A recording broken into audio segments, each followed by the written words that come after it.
Oi, gente, paz do Senhor, shalom pra vocês, como é que vocês estão? Eu espero que bem. Então vamos lá, né? A última live que eu fiz, eu falei assim pra vocês que eu haveria de falar por vídeo, pela live, os sinais que eu entendi que o rapaz que se dizia admirador não era do Senhor pra mim, né? Quais eram esses sinais? Então a primeira coisa que eu reparei foi porque eu revelei os sentimentos pra ele via chat, ou seja, foi algo particular.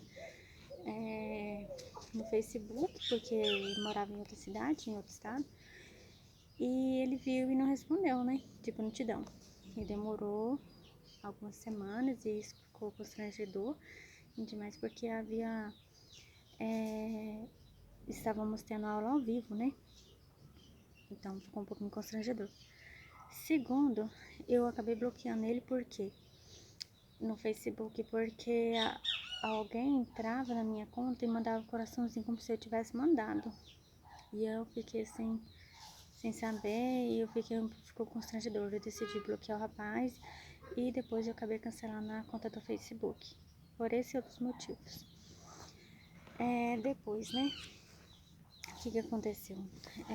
Eu percebi através disso, né, que o rapaz, ele não me seguia em outras redes sociais. Até então a gente era amigo somente no Facebook, mas eu havia, acho que o Instagram, o Twitter, e não seguia. Então é outra coisa, tá? Pra gente abrir os olhos, pra gente entender quando a pessoa não tem interesse ou quando a pessoa não é de Deus, porque a pessoa ela te influencia. Terceiro, houve joguinhos psicológicos, né? Então nas ligações que eu recebi, tempos depois, meses depois, o rapaz queria falar quem ele era sem dizer o nome dele. Depois desse fato, então havia alguém que fazia ligação ou antes ou depois desse rapaz me xingando, ofendendo. E quando o rapaz ligava, super bonzinho, com a voz super amorosa, e falava que não era ele. Mas não, você tá conversando com outra pessoa, não sou eu não sou assim. E eu fiquei um pouco novamente constrangida, né? Pensei, Senhor, acho que o Senhor não faz as coisas bagunçadas assim não, né? Então vamos lá. Então o primeiro sinal nas ligações que eu reparei aqui, né, que ele poderia não ser do Senhor pra mim, foi porque ele ofendeu os meus pais. Quando eu falo que ele ofendeu meus pais, foi porque, tipo assim, a gente tem baixa condição financeira, né? A gente não é rica. Assim, a gente, assim, vive, né? Mas não vive ao ponto de não poder trabalhar. Então, em uma das ligações, o rapaz falou assim pra mim que eu tava interessada nele porque ele era controlado financeiramente, ele era rico, bem de condição, abastado. E eu queria porque ele era assim e meus pais não tinham uma boa condição financeira. Aí eu falei assim, olha, se você for observar, é você que tá me ligando, né? Eu fui bem sincera. Aí eu pensei, deixa passar, né? A segunda coisa que eu parei pra observar foi que eu falei pra você, olha, eu me guardo pro casamento. Isso pra mim é uma coisa primordial. Você quer um relacionamento sério, quer conversar pra namorar, essas coisas do tipo, eu me guardo pro casamento. Aí ele foi e falou, né? Falou assim, olha, na sua igreja deve ser uma seita, porque isso é saúde. Eu falei pra ele assim, olha, eu me guardo e se você me quiser, né, tipo assim, você tem que ter os valores e princípios que eu tenho, né? Terceiro, ele começou a fazer joguinhos psicológicos. Então, ele começou fazendo, subentendendo que era esse professor, e depois começou a fazer joguinhos do tipo assim, eu sou uma boa pessoa, os meus parentes vão te dar presente, você vai ser muito feliz. Aí depois se ligava e alguém me xingava tudo, não falava quem que era, xingava tudo. Aí quando eu tentava fazer o retorno, né, falava que o número era inexistente. Gente, não entendo muito bem de tecnologia, mas dizia assim. Depois desses joguinhos psicoemocionais, houve ligações, né, desse rapaz falando assim que eu dava moral para os rapazes e tudo mais, e não queria ter um relacionamento assim com ele, né, carnal e tudo mais. Eu falei assim, olha, eu sou assim. E que eu traí, eu falei assim, olha, eu nunca namorei. Eu acho que isso até é uma honra, né? Meu pai fala, isso é uma honra. O rapaz que consegue namorar uma moça formada, que, né, tipo assim, do jeito que tá o mundo hoje, tipo assim, é um presente de Deus. Gente, desculpa, deixa eu fazer corte na imagem, porque minha mãe conversou comigo aqui. Então vamos lá, né? Depois, quando o rapaz, ele veio fazer visita, foram duas, ele não marcou. Ele veio de surpresa, queria marcar o lugar assim, em cima da hora. O primeiro local que a gente marcou foi na praça da prefeitura. E eu achei assim imprudente, mas eu fui. E quando eu cheguei lá, eu fiquei com medo, porque o rapaz, ele desceu do carro,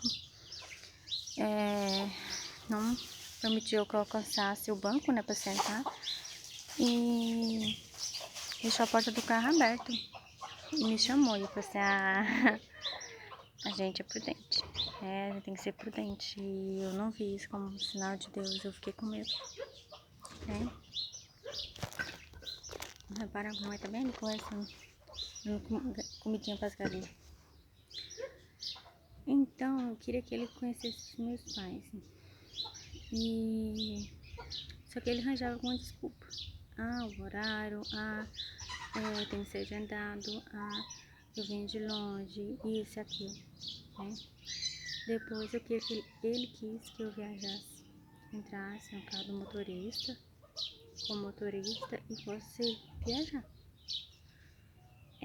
Pra ir nos eventos com ele. Eu falei assim, não vou, porque primeiro você não veio pedir a mão dos meus pais, eles não te viram, não te conhecem, e é loucura fazer um trem desse, entende? Então eu decidi abrir mão, tá? E o que a Bíblia fala, né? Que as coisas do Senhor não é por força nem por violência, mas pelo Espírito do Senhor, né? Está em Zacarias 4:6. E não reparo porque eu tô lendo. Depois a Bíblia fala assim, que as bênçãos do Senhor não acarretam dores. As ligações que o menino fez pra mim, gente, teve um dia que eu tava no quarto da minha mãe e eu recebi as ligações e o menino me xingou tanto, tanto, tanto. Gente, eu fui colocando a mão na parede do quarto e eu fui passando mal, foi dando mal-estar, não sabia se minha pressão tava caindo, descendo, eu fui ficando tonta e senti como se minha alma tivesse, eu tava vendo minha alma saindo do meu corpo. Eu tava passando mal. Eu acho que, fosse por Deus, eu tinha dado um infarto, um derrame, alguma coisa, porque eu vi minha alma saindo assim da minha pele, sabe? Eu tava passando muito mal. E quando eu desliguei o telefone, falei pra ela, tô passando mal, tem que desligar. Eu fui e tomei uma água e fiquei no sofá, esperando um tempo me acalmar, e eu vi que ele tava ligando.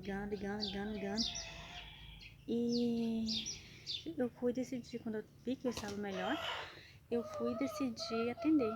Aí o rapaz, liga pro hospital, chama uma ambulância, isso e aquilo. Aí, rapaz, super bonzinho. Eu falei assim, foi você, não foi? Que ligou e xingou e tudo mais. Como é que você saberia que eu tava passando mal se não fosse você? Entende? Então, as coisas do Senhor é como a Bíblia fala, em Provérbios 10:22. As bênçãos do Senhor não acarretam dores.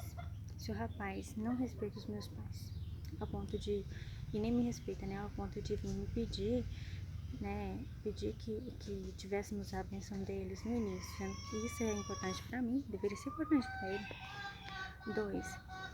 Não valoriza os meus princípios e valores do que eu. 3. Causa dor. Me fez chorar, ofendeu, menosprezou as minhas origens, né? Uma das últimas ligações o rapaz falou claramente, então, você não quer viajar comigo, participar dos eventos, então fica nessa cidade pra cá, você é um fracasso ser humano. Ofendeu várias coisas. Eu só pensava naquelas profecias falando assim pra me segurar. Eu falei assim, Senhor, só me perdoa, mas eu vou abrir mão, porque Casamento não é brincadeira. Gente, eu sou filha de pais crentes, cristãos, novos convertidos na época, né? Porque eles se converteram na juventude e o casamento deles não deram certo. Quem sabe algum dia eu venha falar pra vocês o porquê. Mas os dois, eles converteram na juventude, depois casaram, não deram certo. Gente, casamento a gente vê sinais. Não tava dando certo e eu entendi que não era de Deus, tá? Então vamos lá. Eu vou citar pra vocês aqui alguns dos exemplos que eu acho bonitinho, uma gracinha. Já tá escurecendo, mas é alguns dos relacionamentos bíblicos que eu acho bonito e tiveram, né, a bênção paterna e materna. Eu vou começar com José e Maria, porque a gente avalia através da história de José o caráter lindo que ele possuía, né? E foi justamente o homem que Deus escolheu para ser o pai de Jesus, né? Pai de Deus.